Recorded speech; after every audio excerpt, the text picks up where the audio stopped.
অল্প লিখতেছে। ছোটদা বাবু অল্প লিখতেছে। আরে আমি ছোটদা বাবুকে বলেছি, ছোটদা বাবু আমার প্রেমের গল্পখান লেখেন, আমার প্রেমের গল্প একবার সুপারহিট হইয়া যায়। সে কি, তোমাদের প্রেমের কথা তো আমার জানা দরকার মহাদেব, না হলে আমরা লিখবো কেমন করে? আরে ছোট বাবু, আমাদের মধ্যে প্রেম আছে কিন্তু কোনো কথা হয় না। সে কি, তোমাদের মধ্যে প্রেম আছে অথচ কোনো কথা হয় না? হয় হয়, সবটাই ইশারায়। ইশারায়? হ্যাঁ ইশারায়। আরে টগর আমারে দেখা মুসকি মুসকি হাসে। তাই নাকি? ভুরুর ধনু বাঁকাইয়া কত কথা কয়। কি কয়? ছোট আমি তখন টগরের প্রেমে আবডু খাইতেছি। তাই নাকি? হ্যাঁ ছোট বাবু, হ্যাঁ ছোট বাবু। তাহলে মহাদেব, হ্যাঁ তুমি যে ওর সঙ্গে প্রেম করছো, হ্যাঁ এটা আবার তো লিখতেই হবে দেখি। হ্যাঁ তাহলে ছোট বাবু এক কাজ করুন, আপনি ওই কথাটা লিখেন। কোন কথাটা? কালে রাতে আমি স্বপ্ন দেখছি তাই? টগরে বিয়া কইরা আমি করতে গেছি হ্যাঁ, হানিমুন। হানিমুন খারাপ ভাবে নিবেন না, আরে হানিমুন করতে গেছি। তারপর আমি আর টগর বুঝুনে হাত ধরাধরি কইরা পাহাড়ের মধ্যে ঘুরতাছি ঘুরতাছি ঘুরতাছি, হঠাৎ টগর পাপ পিছলাই হইয়া গেল। আমি টগর টগর করে ডাকছি, টগর টগর রে। তারপর কি হলো? তারপর টগর পাহাড়ের ওটরে পয়সা ম্যাগের মতো ভাসতাছে ভাসতাছে, আর আমি টগরে ডাকছি, টগর টগর রে। আরে ছাইরো না দেব না গুজিয়ে থাকো আমার কাছে। ছাইরো না দেব না গুজিয়ে থাকো আমার কাছে। তুমি ছাড়া কে আর গো, তুমি ছাড়া বলো গো, কে আর আমার আছে গো সুযোগ, থাকো আমার কাছে। ছাইরো না দেব না যেতে আমার কাছে।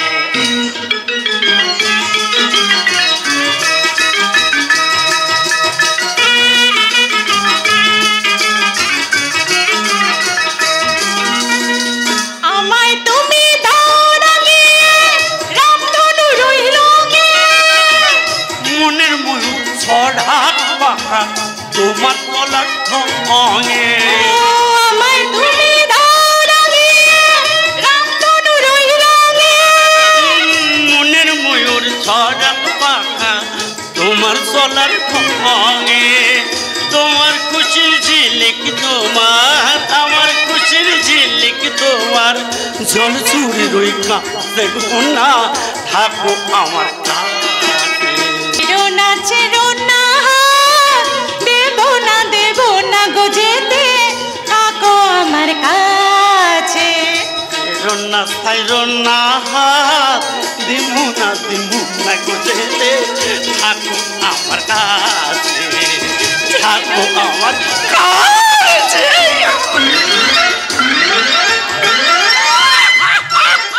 আরে মহাদেব ছাড়ো, আমি তোমার ছোট বাবু, টগর নই। হ্যাঁ কি লজ্জার কথা বলেন দেয়নি। কি লজ্জা রে, খুব লজ্জা। কথায় কথায় তুমি যেভাবে লজ্জা পাও মহাদেব দা, তাতে কিন্তু তোমার মেয়ে হয়ে জন্মাবা উচিত ছিল। ও বৌদিমণি, আর তোমার একটা কথা কই শোনো, ব্যাপারটা হচ্ছে মাইয়া মানুষ হইতে আমার কোনো লজ্জা নাই। তাই নাকি? কিন্তু একটা বড় কষ্ট হয়। কি কষ্ট? বলবো? বলো। না আরে বলো না। ওই যে পে এসব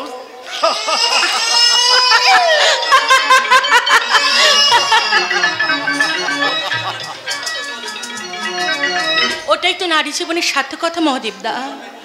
জন্মের মুহূর্তে সন্তানের কান্নার শব্দ শুনলেই এই যন্ত্রণাটি অনেক অনেকটা কমে যায়। কিন্তু এমনই কপাল আমার, সেই যন্ত্রণা নির্মূল করার জন্য এখন আমি সেই মা শব্দটা শুনতে পারলাম না। সারাটা জীবন ঠিক আমাকে এত যন্ত্রণা নিয়ে থাকতে হবে। সারাটা জীবন কেন বৌদি?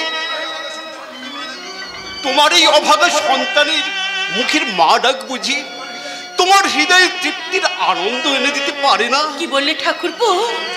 সেই কোন ছোটবেলায় মাকে হারিয়েছি আজও আমার ভালোভাবে মনে নেই। 7 বছর আগে দাদা যেদিন বিয়ে করে তোমাকে এ বাড়িতে নিয়ে এলো, সেদিন তোমাকে দেখি আমি আমার মায়ের ছায়া দেখেছি বৌদি। ঠাকুরপো, তোমার তোকে দেখেছি যে মায়ের স্নেহ ছায়া, তোমার চোখে দেখেছি যে মায়ের স্নেহ ছায়া। এমন মধুর ভালোবাসা কোথাও পাবো না, মাকে আমার মনে পড়ে না, তুমি আমার মা। ঠাকুরপো, তোমার চোখে দেখে ঠাকুরপো। সরবা, তুমি কি আমার জয়ন্ত আর প্রিয়াকে এখনো সন্তান বলে মনে করতে পারো রে? না গো না, আমি তো ওদেরকে নিজের সন্তান বলেই মনে করি। আমরা ভাগ্যবান দাদা, বহু জন্মের পুণ্যের ফলে আজ আমরা তোমাদের মতো দাদা বৌদি পেয়েছি।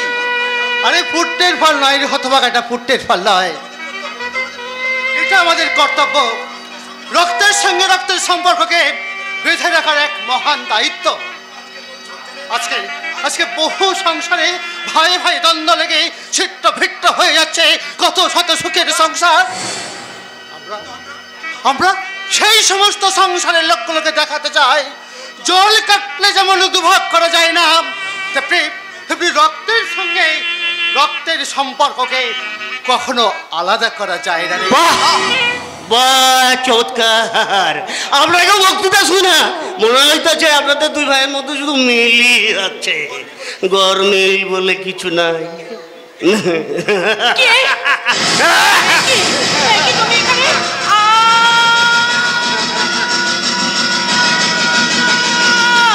মাথাটা আমার বনবন করে ঘুরছে, আমি যেন কেমন হয়ে যাচ্ছি, আমি আর স্থির থাকতে পারছি না।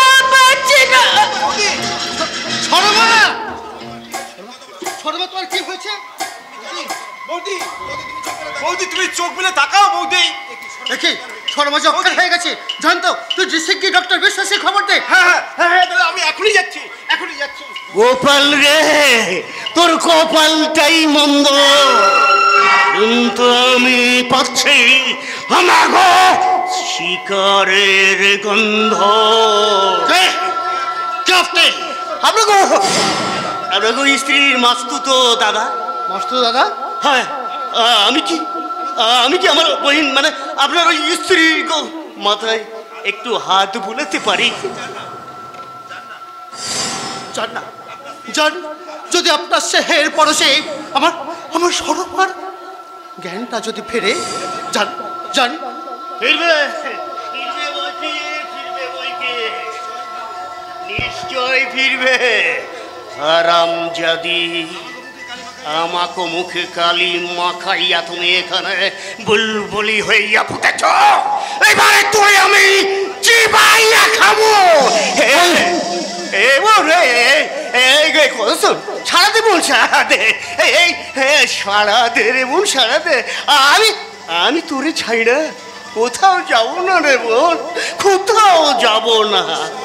ও ও ঈশ্বর, তুমি তুমি আমার সরমাকে সুস্থ করে দাও ঠাকুর, তুমি আমার সরমাকে সুস্থ করে দাও। তুমি তুমি এখানে কেন কেন এসেছো? আরে বোন, তুই তোর মাস্তুতো দাদারে চিনতে পারছিস না? মাস্তুতো দাদা? আরে হারামজাদি, যা কইছি তাই শোন, উল্টা সিধা করবি তো আগের হাটে হাড়ি ভেঙে দু।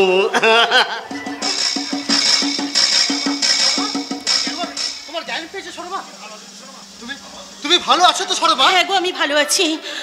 কিন্তু তোমার মাস্টার দাদাকে দেখা মাত্র তুমি জ্ঞান হারিয়ে ফেললে কেন?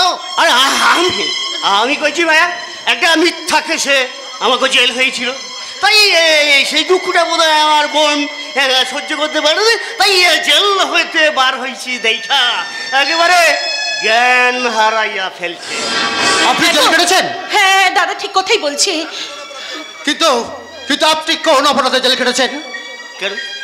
আমাগো স্ত্রীকে খুন করণের অপরাধে। হাউস্টেইনস, আপনি তাহলে আপনার স্ত্রীকে খুন করেছেন?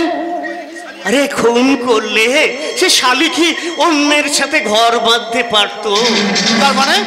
মানে সে শালি আমাকে ছাইড়া অন্য লোকের সাথে পলাইয়া ঘর বাঁধলো, আর ওই পুলিশ ভাবলো আমি তারে খুন কইরা গুম করে দিয়েছি। ব্যাস, আমাকে 7 বছরের জেল হয়ে গেল। আপনি কি তার সন্ধান পেয়েছেন? পাই নাই, তবে খুব পামু, আর সন্ধান পাইলে সে হারামজাদিরে আমি কাইটা কাইটা টুকরা টুকরা করুম।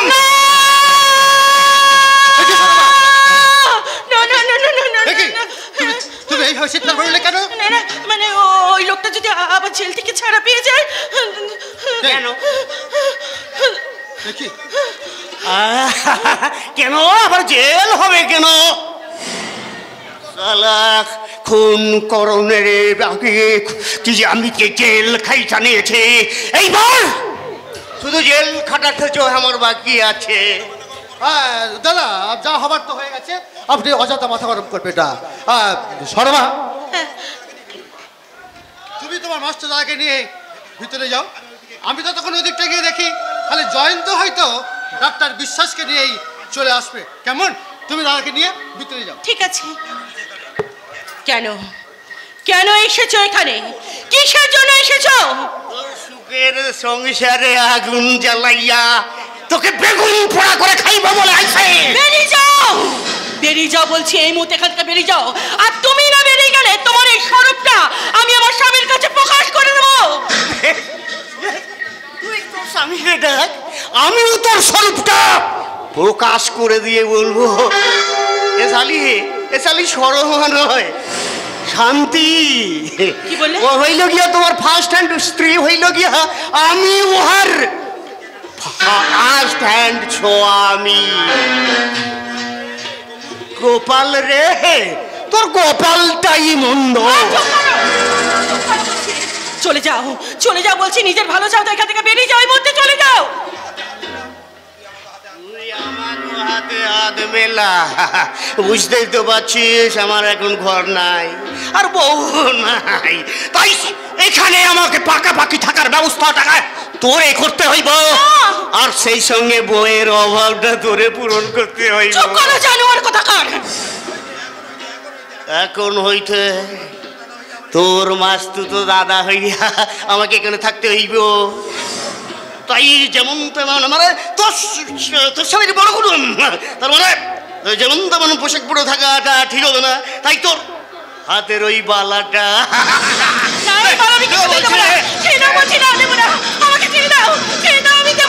বালাটা দিয়া আমি 2-4 জোড়া পোশাক গাই না আইনি। গোপাল রে, তোর গোপালটাই মন্দ।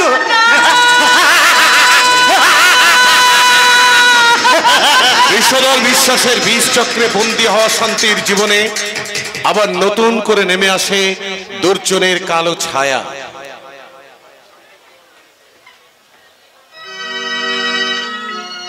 শান্তির পূর্ব জীবনের কথাকে স্মরণ করিয়ে ওই বিষধর বিশ্বাস কিছু ফায়দা লুটতে চায়। তাই আমি আবার এগিয়েছিলাম অন্যদিকে।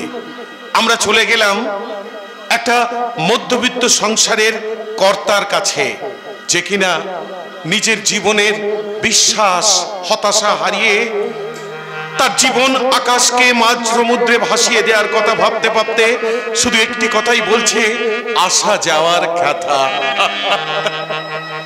কখনো কাছে পাওয়া, কখনো হারিয়ে যাওয়া, কখনো কাছে পাওয়া, কখনো হারিয়ে যাওয়া, সকলের সঙ্গে কদিন হৃদয়ের গানটি গাওয়া, সকলেই ক্ষয়ের শুরু, এখানেই দিন ফুরালো, এ পথে আনাগোনা হলো। আমাকে তোমরা সবাই পথের পথিক বলো, আমাকে তোমরা সবাই পথের পথিক বলো।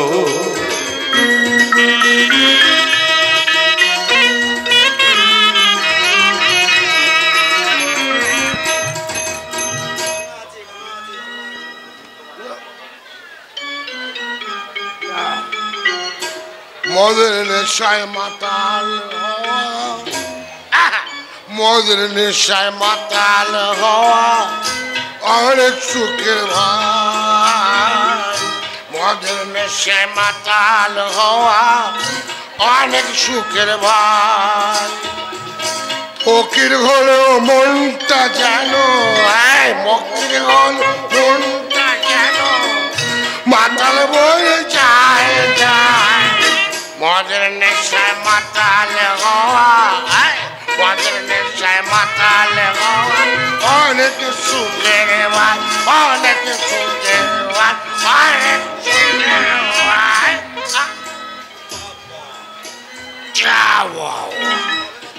সবে মাত্র একটু নেশাটা জমেছে, এর মধ্যে বোতলটা খালি হয়ে গেল। এই জন্যই সারা মেজাজটা বিগড়ে যায়। এই টগর,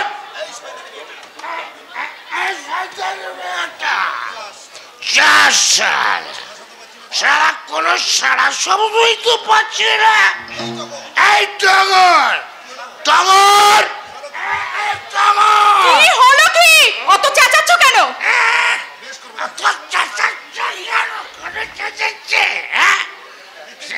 দেখতেই তো পাচ্ছ, তা কোথায় যাওয়া হয়েছিল শুনি? দেখতেই তো পাচ্ছ, জল আনতে গিয়েছিলাম। এক গুলো মারার জায়গা পাসনি? এক কলসি জল আনতে তোর কত সময় লাগে রে? কত সময় লাগে? তখন থেকে আমি চিৎকার করে করে ডাকছি, কি করছিলে শুনি? এই ওই কলতলায় কি করা হচ্ছিল? করা হচ্ছিল সেটা নিজে গিয়ে দেখে আসলেই তো পারতে। জানো না কলতলায় জল আনতে গেলে কতক্ষণ লাইন দিতে হয়? এই শয়তানি, মুখে একদম বাবার সঙ্গে তর্ক করবি না বলে দিলাম, তাহলে গলা টিপে শেষ করে দেব। তাই যদি ইচ্ছা হয় তাহলে তাই দাও, তাতে একেবারে শেষ করে দাও, তাতে যদি মনের একটু শান্তি পাই। এই খবরদার বলছি, একদম তুই আমার সামনে ওই চিৎকার উনি কাঁদবি না, সারা চোখে জল দেবে না, আমার নেশাটা একদম জল হয়ে যায়। এই শোন শোন শোন, যা দেখি যা, বোতলটা শেষ হয়ে গেছে। ওই হাত কাটা আমাদের ওই কিশোরীর কাছ থেকে যুগলবার থেকে এক বোতল খাঁটি চুল্লু এনে যেত। মাতাল বলে তোমার মান সম্মান না থাকতে পারে, কিন্তু আমার আছে। মরে গেলেও আমি তোমার জন্য মদ আনতে যেতে পারবো না। এই শয়তানি মেয়ে, আমি আমি মাতাল? বাপকে মাতাল বলা? এই তোর টাকায় মদ খাই না তোর বাপের? বাবা, তোকে একদম শেষ করে দেবো জানিস? তোকে আজ তোকে আমি শেষ করে দেবো, শেষ করে দেবো, শেষ করে দেবো, শেষ করে দেবো। এই শয়তানি বাবা, তুমি কি করছো? ছাড়ো। ছাড়ো বলছি। আজকে আজকে ওকে খুন করে দাও। আমাকে মাতাল বলা, বাপকে মাতাল বলা। আমাকে ধরবি তো ধর, ধর বাবলা, না হলে আজকে রক্ত ভাঙা বলে দেবো। আর সেই রক্তে আমি স্টার্ট করবো। খবরদার বাবা, দ্বিতীয়বার যদি তুমি টগরের গায়ে হাত দাও তাহলে বাবা বলে কিন্তু আমি তোমাকে ক্ষমা করব না। মারবি? মার মার মার না, মার। আজকাল তুমি বড্ড পার বেড়েছো দেখছি, আজই তোমার মাজলাম আমি খুঁচিয়ে দেবো। কি করছিস দাদা? দাদা মার মার না দেখি, মার না, মার। বাবা বলে এতদিন অনেক সহ্য করেছি, কিন্তু আর নয়, আজ একটা হেস্ত নেস্ত আমি করেই ছাড়ো। বাবা যতই খারাপ হোক তবু তিনি বাবা। আর বাবার ওপর এমন কিছু করিস না যাতে যা দেখে সারা জগৎ তোকে ধিক্কার দেবে, ধিক্কার। বলতো তুই তুমি আবার কেউ? বাবলার বন্ধু পল্টু। ও আচ্ছা আচ্ছা আচ্ছা, যাও বাবা। ওই সারা জীবনের নেশা বলতে ওই শুধু একটু মাল খায়, আর দেখো না সেটাই বন্ধ করার জন্য এই আমার দুটো ছেলে মেয়ে সেটাই করছে। কি নিষ্ঠুর বল।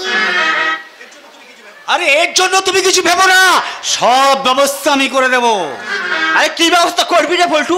ওর মাল খার ফর্দটা শুনলে না তোর মাথা ঘুরে যাবে রে। একটু মুখে ঘাবড়ে দিস না বাবরা। আগের মতো আর কোথায় পাচ্ছি বাবা যে একটু মৌজ করে মদ খাবো? তবে ওই সকাল থেকে আর কি ঘুম থেকে উঠে একটু মদ দিয়ে কুলকুচি করি।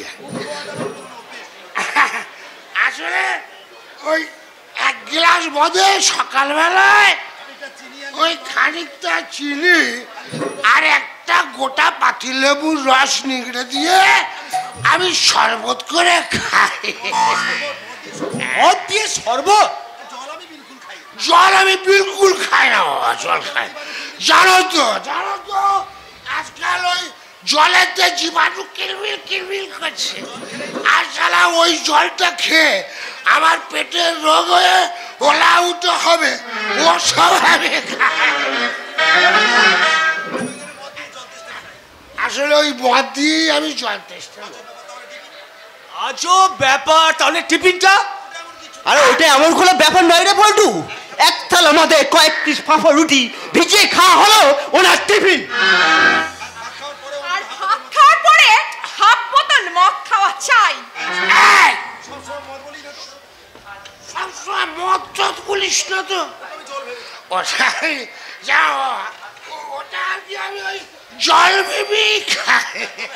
হ্যাঁ, তবে ওই বিকালে যদি কোনোদিন শরীরটা একটু ম্যাচ করে আর কি, তাহলে ওই এক গ্লাস মদে 2 চামচ গ্লুকোজ ফেলে দে, ওটাকে খেয়ে।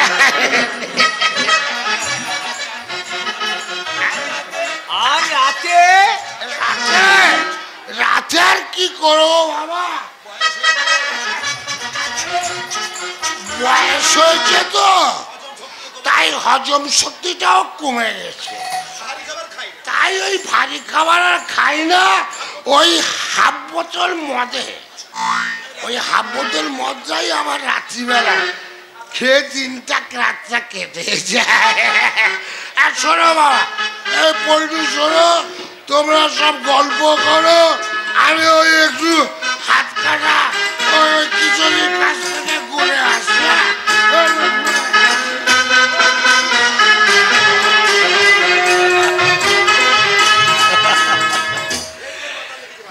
ঢের মাতাল দেখেছি, এমন রুটিন করে মদ খাওয়ার মাতাল আমি জীবনে কখনো দেখিনি। আজ আমাকে শুরিখানা থেকে মদ আনতে পাঠাচ্ছিল, আমি রাজি হইনি বলে আমার গলা টিপে মারতে চেয়েছিল। সে কি? আর ওর গায়ে হাত তুলতে দেখলে না রে পল্টু, আমার মাথা ঠিক থাকে না রে। সে বাবাই হোক আর ভগবানই হোক, আমার মনে হয় কি জানিস, তার হাত দুটো যেন আমি ভেঙে গুঁড়ো করে দিই। আরে ওসব ছাড় শোন না, আমার মনে হয় না তোর বোনের একটা যে কোনো চাকরির ব্যবস্থা করে দিলে ভালো হয়। তার মানে বাড়িতে থাকলে তো বাবা আর তোর বোন দুজন অশান্তি করবে, তার একটা কাজের সূত্রে থাকলে বাইরে মনটাও ভালো থাকবে।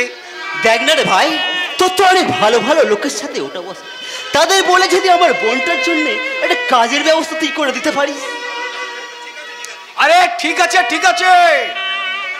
তাহলে আমি একটা আমার কোম্পানির ম্যানেজার বাবুকে বলে তোমার চাকরির ব্যবস্থা করে দেবো। আরে দরকার হলে তোমাকে একটা দিন ইন্টারভিউ দিতে হবে। ইন্টারভিউ? আরে ভয় পাওয়ার কিছু নেই, ওই ইন্টারভিউটা হবে লোক দেখানো, মানে আমার কথাতেই কিন্তু চাকরিটা হয়ে যাবে।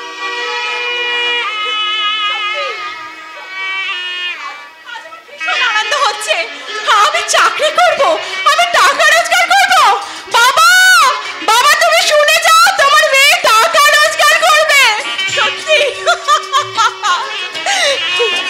চাকরির আনন্দে ভীষণভাবে আনন্দে মেতে উঠেছে, কিন্তু শালি জানে না ও চাকরিটা হবে আমার কামনার পোস্টে।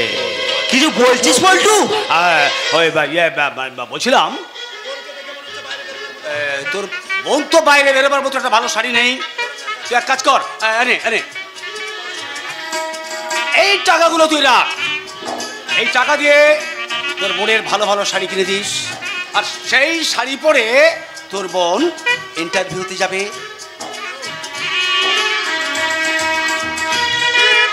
শাড়ি কেনার টাকা দিলাম, ওই শাড়ি পরেই কিন্তু ইন্টারভিউতে যাবে, কেমন?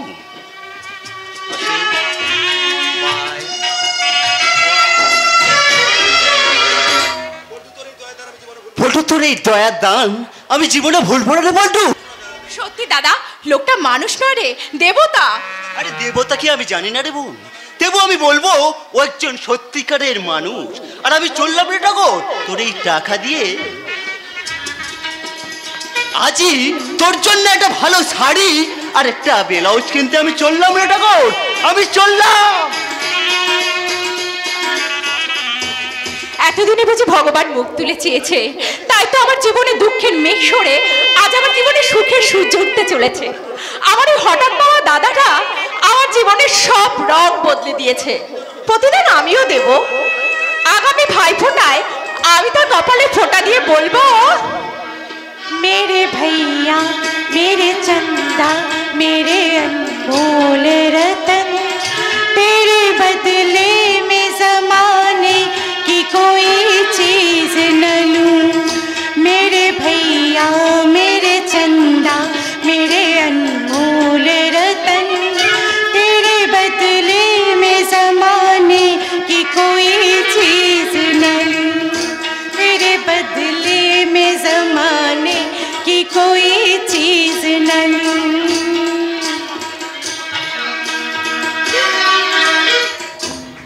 আরে চন্দনের ফোঁটা দিয়া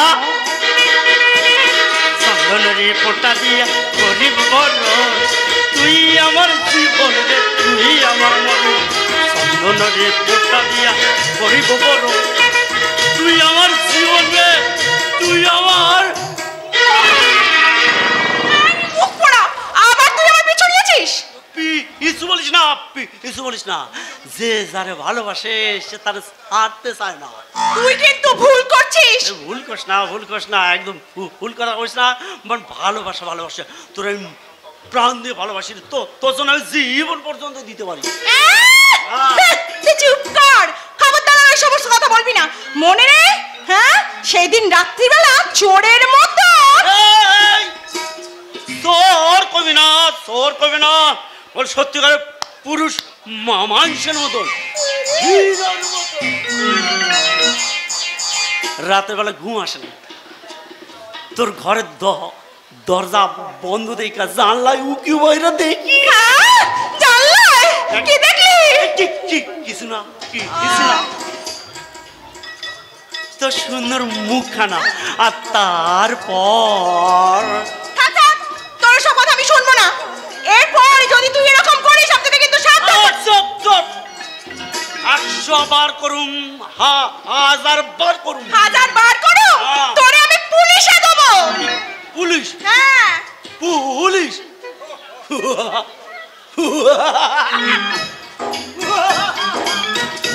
আরে পুলিশ কি জেলের গারদের ভেতরে বৈশা তোরা আমি কমু টক রে, তোরে আমি ভালোবাসি ভালোবাসি তোরে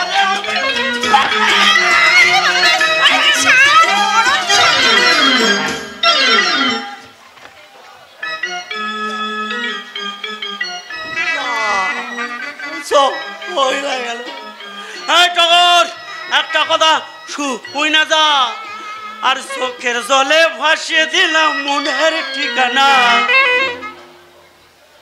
আর আলসতে পাইলে তুমি অন্য মোহনা, তবু তো ওমার জন্য মনের দুয়ার খোলা যে রাখবো, আমি তোমারই থাকবো, আমি তোমারই থাকবো, আমি তোমারই থাকবো, আমি তোমারই থাকবো।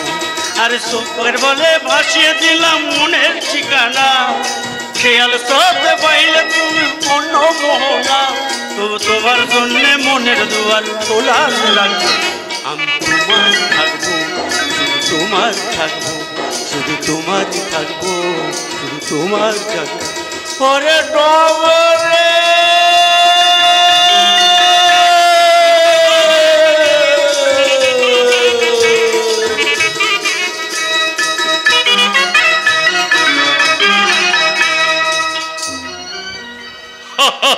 আপনারা দেখতেই তো পেলেন আমার নাটকের একটা চরিত্র মহাদেব টগরের প্রেমে হাবুডুবু খেয়ে কেমন করে রঙিন প্রেমের নেশায় মাতাল হয়ে গেছে।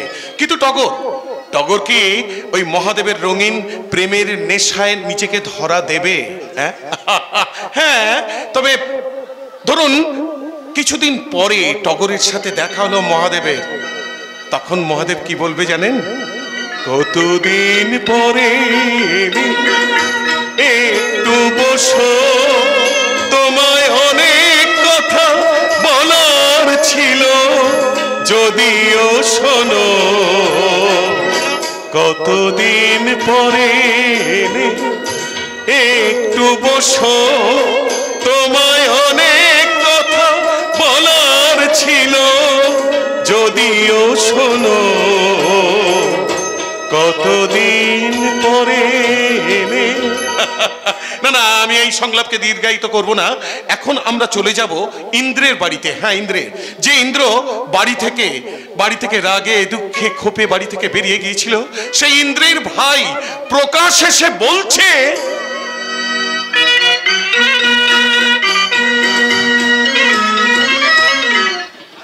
আজ প্রায় 1 সপ্তাহ হয়ে গেল ছোটদা বাড়ি ছেড়ে চলে গেছে, কিন্তু আজও ফিরে এলো না। আসবে কেমন করে? বৌদি যে তাকে যা তা বলে গালাগাল দিত, অকারণে অসম্মান করে এ বাড়ি থেকে তাড়াতে চাই। আমি আর এ বাড়িতে থাকবো না, ছোটদার মতো আমিও এ বাড়ি ছেড়ে চলে যাব। আমার তুই কোথায় চলে যাবি রে হতভাগা?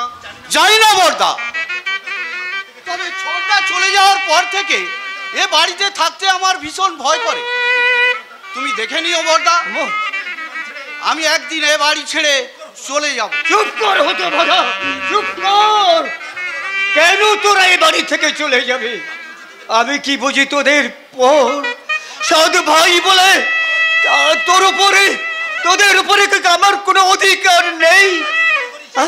তো যা, তোরা যদি মনে করিস, যাই যদি মনে করিস, যা, চলে যা। আমি তোদের কাউকে চাই না, আমি তোদের কাউকে চাই না, কাউকে চাই না। কেঁদো না বড়দা, কেঁদো না।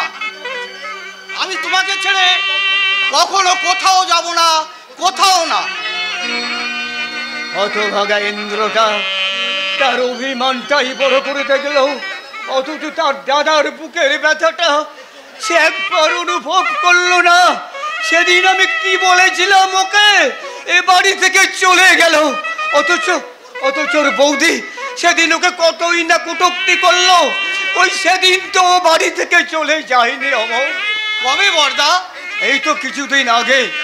জানিস অমর, তোদের ওই শয়তানি বৌদিটা তোদেরকে এ বাড়ি থেকে তাড়ানোর জন্য ষড়যন্ত্র করেছিল। সে কি? একদিন তোদের ওই শয়তানি বৌদিটা ষড়যন্ত্র করে ইন্দ্রকে বাড়ি থেকে তাড়ানোর জন্য মিথ্যে নাটক সাজিয়ে বলছে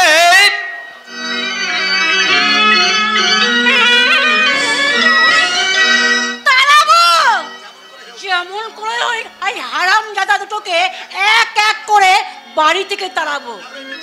নালাই মিনসেটা ভাইদের জন্য নিজেকে একেবারে পকেট করে ছাড়বে। তা যদি নিজের মায়ের পেটের ভাই হতো। এই যে বৌদি, দাদাকে তাড়াতাড়ি ডাকো, আজকে আমার কলেজের মাইনে দিতে হবে। এই, আমি তোর বাপের চাকরি নয়, আর কুড়ির বেটা। চলে যায়। এ তুমি কি বললে বৌদি?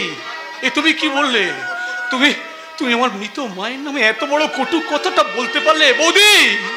আমার মা মারা যাওয়ার পর তোমাকে তুমি প্রতিনিয়ত মায়ের আসনে বসে পূজা করি বৌদি, আর সেই তুমি কি না আমার মায়ের নামে এত বড় একটা কটু কথা বলতে পারলে? বেশ করেছি বলেছি। তোর মায়ের নামে জল খেতে আমার ঘেন্না, কারণ তোর মা ছিল একটা নাস্তানি নোংরা মেয়ে মানুষ। না না না না, বলো না বৌদি, এসব তোমার মিথ্যে বলা বন্ধ করো বৌদি, বন্ধ করো।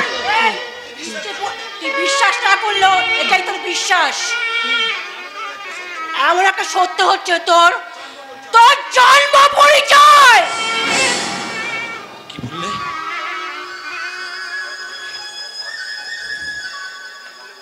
বললে? কি বললে বৌদি? আমার জন্ম পরিচয়? বলো বৌদি, বলো।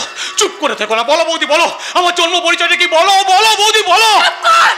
বলছি সেটা তোর মা না জানিস তো ভালোই বলতে পারবে।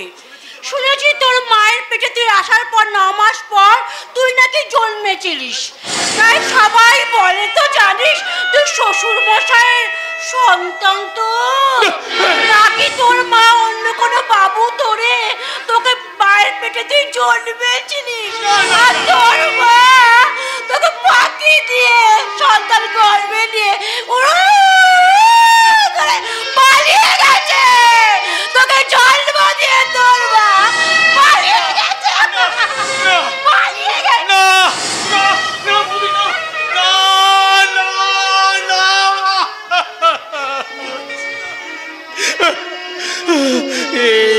আমি কি শুনলাম? আমার জন্ম পরিচয়টা একটা নোংরা আবর্জনা স্তূপে ঢাকা। আমার জন্মটা এত জঘন্য, এত কুৎসিত। আজকে যদি আমার গর্ভধারিণী মা বেঁচে থাকতো, তাহলে আমি আমার সেই মাকে জিজ্ঞাসা করতাম, মা গো, কেন এত নোংরা আবর্জনার বোঝা মাথায় নিয়ে তুমি আমাকে এই পৃথিবীতে আনলে? জন্মের পরের মুহূর্তে কেন তুমি আমাকে গলা টিপে শেষ করে দাওনি? কেন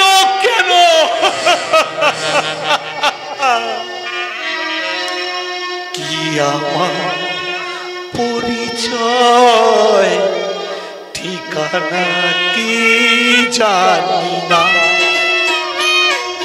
কি আমার পরিচয় ঠিকানা কি জানি না। এই জীবন মৃত মানি না, কি আমার পরিচয় ঠিকানা কি জানি না। এই জীবন আমি তো মানি না, কি আমার পরিচয় ঠিকানা কি জানি না। ইন্দ্র দাদা আসছে, না দাদা আসছে।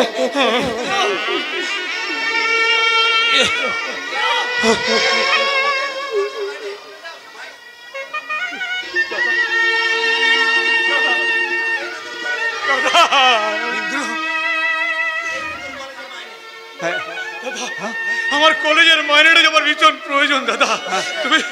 দাদা তুমি বিশ্বাস করো, আজ আজ আজ আমার জন্মের পরিচয়ের ইতিহাসটা জানতে পেরে আমার খুব আনন্দ হচ্ছে। তাই তোমার দু চোখ দিয়ে বইছে আনন্দের পলগু ধারা। তুই কি বলছিস রে ভাই? জানো জানো দাদা, কোন এক শয়তান তার কাম লালসা বাসনা চরিতার্থ করতে আমাকে জন্ম দিয়ে পালিয়ে গেছে। আমার জন্মটা একটা ঘৃণ্য কলঙ্কে ঢাকা। তাই তো আজ আমার একটাই মাত্র পরিচয়, আমি হলাম ভাইজির সন্তান। আমি একটা জারো, একটা বেজন্ম, আমি একটা বাস্টার্ড বাস্টার্ড বাস্টার্ড হিন্দু।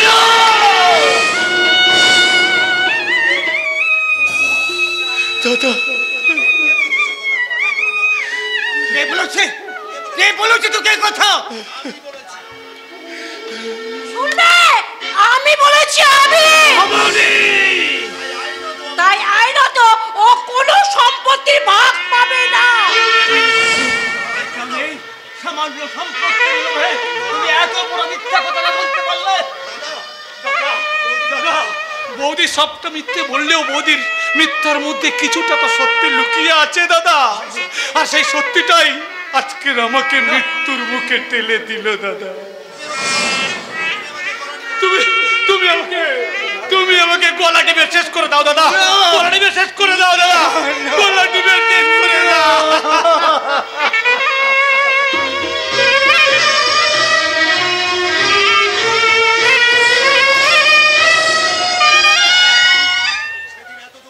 সেদিন এত দুঃখের মধ্যে ইন্দ্র বাড়ি থেকে চলে যায়নি। আমার সব কথা শুনে সে শান্ত হয়ে গিয়েছিল, কিন্তু ওই দিন আমি কি এমন বলেছিলাম যে সে বাড়ি থেকে চলে গেল? বলো না বর্দা, বলো না, সত্যি কি ছোটদার জন্ম কলঙ্কে ঢাকা? সত্যি কি আমাদের মা ভাইজি? ওরে না না রে অমর না, সবই তোর ওই বৌদের ষড়যন্ত্র। তোদের মা ছিলেন আমার মায়ের সম্পর্কের বোন, ভালো নাচ গান করতে পারতেন। আমার মা এক দুরারোগ্য ব্যাধিতে ভুগছিলেন, তখন আমার মাই আমার বাবাকে বাধ্য করেছিলেন তার ওই দুঃসম্পর্কের বোনকে বিয়ে করতে। আর তিনিই হচ্ছে তোদের গর্ভধারিণী মা। কি বললে বর্দা? তাহলে আমাদের মা ভাইজি নয়? না না রে অমর না, মার শুধু একটাই পরিচয়, সে হলো মা। মায়ের শুধু একটাই জান, সে হলো মা। মা গো মা, গো মা, আমি এলাম তোমার কোলে, তোমার ছায়া তোমার মায়া মানুষ হব বলে। এ মা, মা গো মা, গো মা, আমি এলাম তোমার কোলে, তোমার ছায়ায় তোমার মায়ায় মানুষ হব বলে। এ মা, মা গো মা, গো মা। মা শুধু মাই হয়, মায়ের কোনো তুলনাই হয় না। মায়ের মধ্যে থাকে পবিত্রতা, স্নিগ্ধতা, মায়া, মমতার এক অবিরাম অশ্রুধারা। তাই তো মায়ের কোনো তুলনা হয় না। মা শুধু মাই থাকে, মা কখনো ময়লা হয় না। যাকে আমি কাহিনী একটু অন্যদিকে নিয়ে যেতে চাই। আমরা সবাই মিলে পৌঁছে যেতে চাই ওই লাহিড়ী ম্যানশনে, যেখানে আমার নাটকের নায়িকা প্রিয়া দেবীর 22তম জন্মদিনের পার্টিতে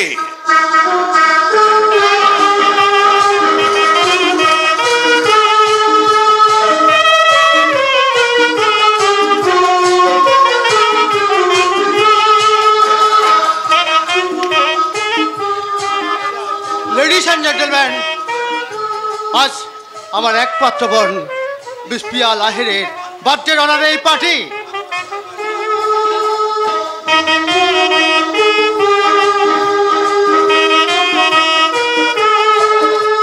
আপনারা সবাই ওকে আশীর্বাদ করুন যেন ওর প্রত্যেকটা দিন হাসি খুশি আর আনন্দে ভরে উঠুক।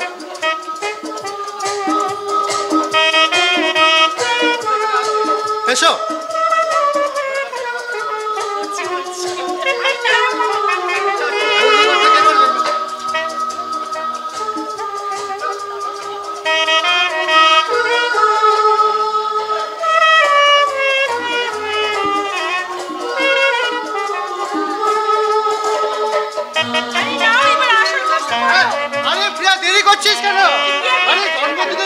কেটে আজকে আমরা সবাই মিলে একটু আনন্দ হুল্লোড় করি নাকি? মহাদেব, আরে মহাদেব, তোর শুধু কাজে দেরি আছে। কেন এত দেরি করিস কেন বলতে? কথা যেমন বেঁধে যায় তুই ভালো না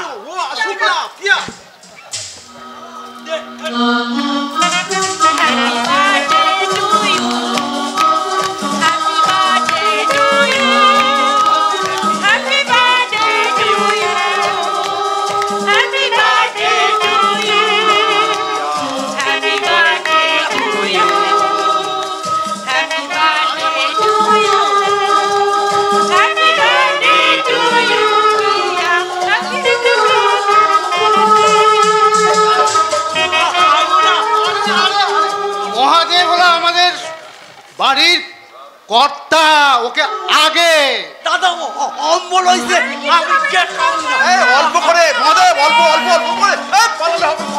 পেট সাইডে দিয়ে পাতলা হাইরা ফেলবো। আচ্ছা আচ্ছা আমি এক্ষুনি পাতলা হাইরা ফেলবো। লেডিস এন্ড জেন্টলম্যান, এখন আপনাদের সামনে নৃত্য গীত পরিবেশন করবেন মিস প্রিয়া লাহেরি।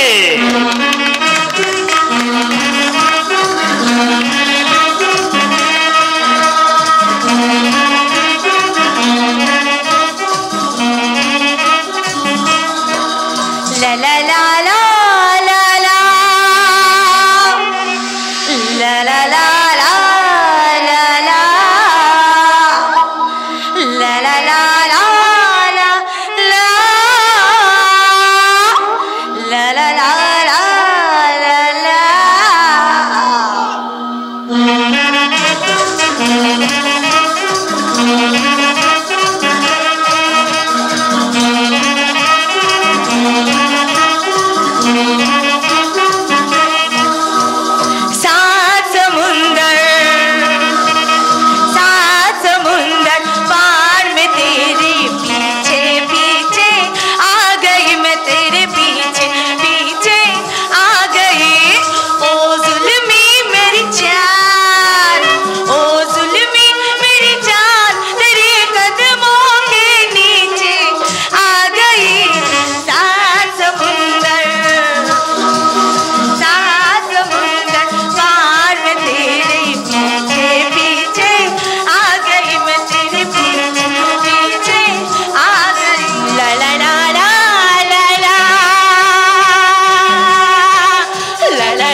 খাওয়ার ব্যবস্থাটা করি। কথা বলতে আর তাড়াতাড়ি চলো সবাই, আজ দিদিমণির জন্মদিন। শুধু জন্মদিন নয়, সে ফাঁকা দেখাও বটে। আরে দেখা করবে দুটোই হয়ে গেল। কথা বলতে হবে না, চলো। আরে চলেন সবাই ডিনারে। আরে দিদিমণির অনারে সবজি ডুবিয়ে খাবো।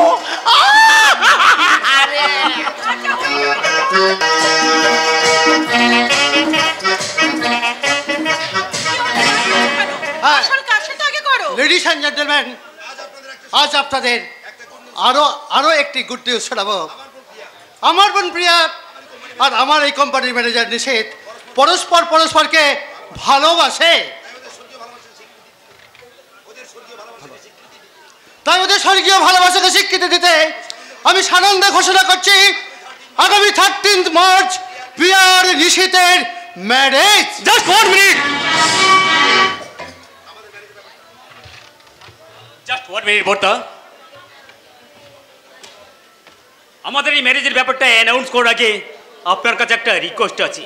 না মানে আপনি যদি অনুমতি দেন। আরে ভাই অনুমতি কি বলছো ভাইয়া, অনুমতি কি বলছো ভাইয়া? তুমি হলে আমার ভাবি ভক্তিপতি, তাই এখন থেকে সবকিছু চাওয়া বা বলা তোমার অধিকার, তোমার দাবি। তাহলে তাহলে আমার দাবিটাকে শুনুন বর্দা। আপনার বোনের বিয়ের যৌতুক হিসাবে কিন্তু আপনার এই কোম্পানির 50% শেয়ার আমার নামে লিখে দিতে হবে।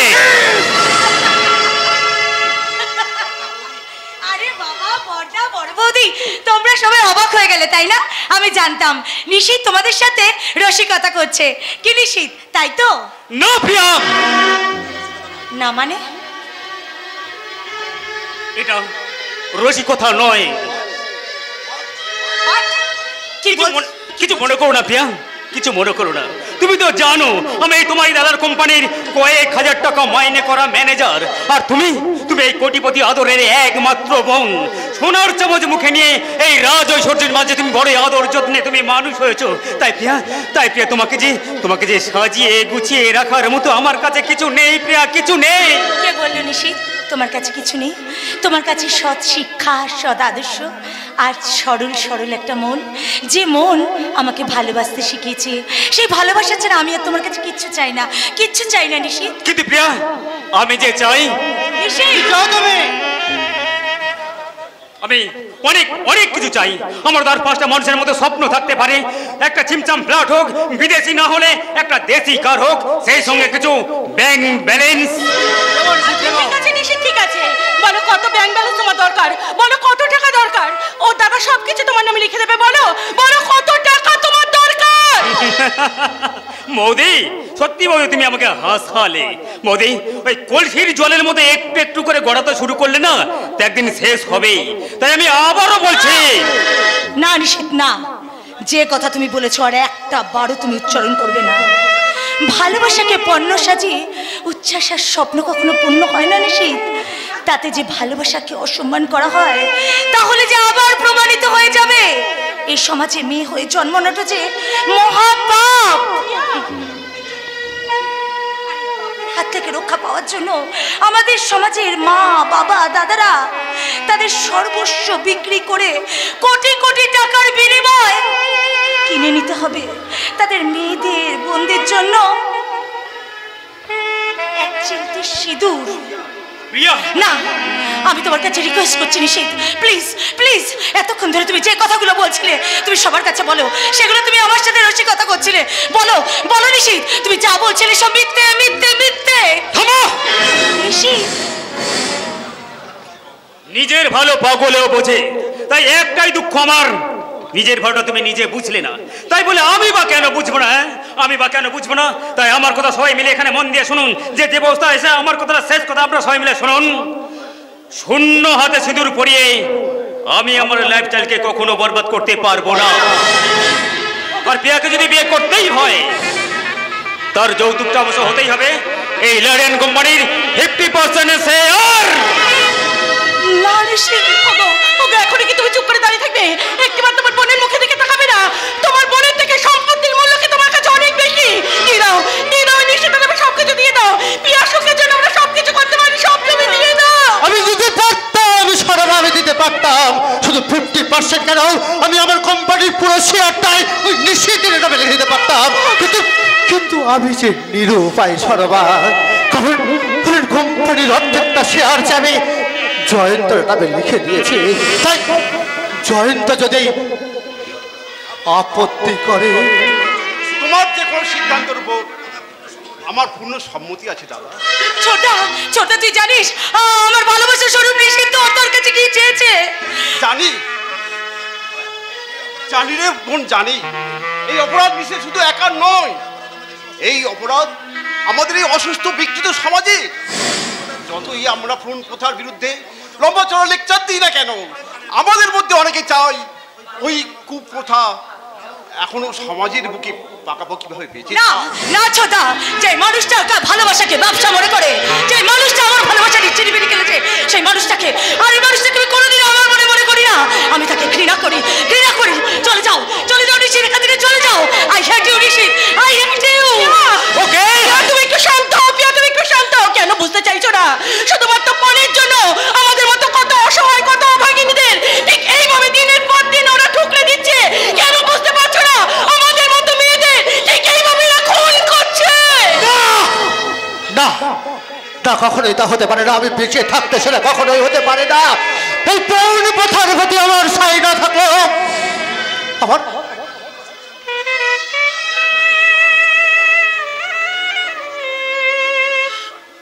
আমার একমাত্র ভরির সুখ, শান্তি আর স্বপ্ন পূরণের জন্য আমি আমি অনন্ত লাহিড়ী কথা দিচ্ছি। পিয়ার সিটির সিঁদুরের শিক্ষিতের মূল্য স্বরূপ আমি আমি নিশীথকে কোম্পানির 50% শেয়ার লিখে দেব। না না বর্দা, না। তুই যদি আমাকে সত্যি করে ভালোবেসে থাকিস তাহলে এই ছেলেটাকে নয়, আমি ওই ছেলেটাকে আর সহ্য করতে পারছি না। চলে যাও, চলে যাও ঋষি, তুমি এখান থেকে চলে যাও। I hate you Rishi, I hate you. Okay, কথাটা আমার নলেজে থাকবে। আর তুমিও মনে রাখো প্রিয় রানী, আমি ছাড়া তোমার এই বড় মাল্য অন্য কারোর গলাতে আমি উঠতে দেব না। It's my challenge.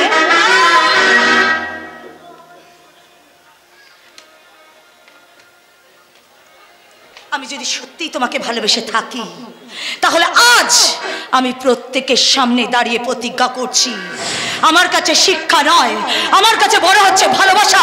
আমাকে যদি বিয়ে করতেই হয় তাহলে তোমার মতো একটা উচ্চ শিক্ষিত নয়, একটা সহজ সরল সাদা ছেলেকে বিয়ে করে আমি প্রমাণ করে দেবো শিক্ষার